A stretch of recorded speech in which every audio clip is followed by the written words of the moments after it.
Il y a très longtemps, il y avait une marmite qui bouillait et mijotait toute la journée. À bout de patience, elle se plaignit un jour à un bâton posé à côté. « J'en ai marre, j'ai envie de partir loin », le bâton répondit. « Moi aussi, j'y pense depuis longtemps.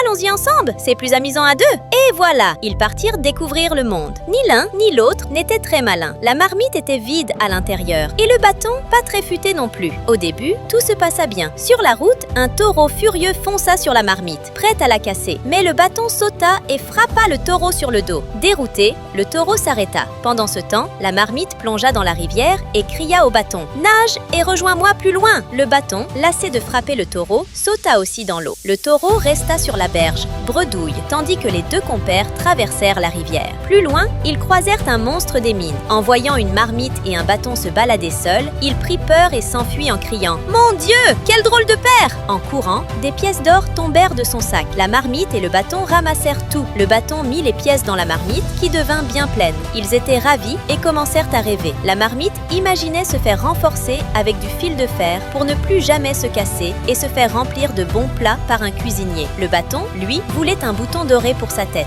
Mais la cupidité le gagna. Si j'avais tout l'or, je pourrais me faire une tête entière en or et peut-être devenir le sceptre d'un roi. Ses pensées devinrent sombres. Une nuit, pendant que la marmite dormait, le bâton la frappa violemment. La marmite se brisa en morceaux. Le bâton ramassa tout l'or, le mit dans un sac et partit chez un forgeron. Il lui dit « Prends ces pièces d'or et fais-moi une couronne pour ma tête !» Le forgeron fondit l'or, fabriqua une belle couronne et la posa sur le bâton. « Maintenant, tu devrais te marier. T'es magnifique !» plaisanta-t-il. Mais le destin en décida autrement. Le bâton, tout fier, prit un chemin qui menait dans la forêt. Là, deux bandits, Black et Jack, cachés dans les buissons, virent sa couronne en or. « C'est de l'or! Attrape-le !» crièrent-ils. Le bâton s'enfuit, poursuivi par les bandits. Il grimpa sur une colline, mais devant lui, il y avait un ravin et une rivière profonde. Sans autre choix, il sauta dans l'eau. Il pensa d'abord qu'il s'en sortirait, mais la lourde couronne en or l'entraîna vers le fond. Il coula de plus en plus profond et ne remonta jamais. Est-ce que le bâton a eu ce qu'il méritait?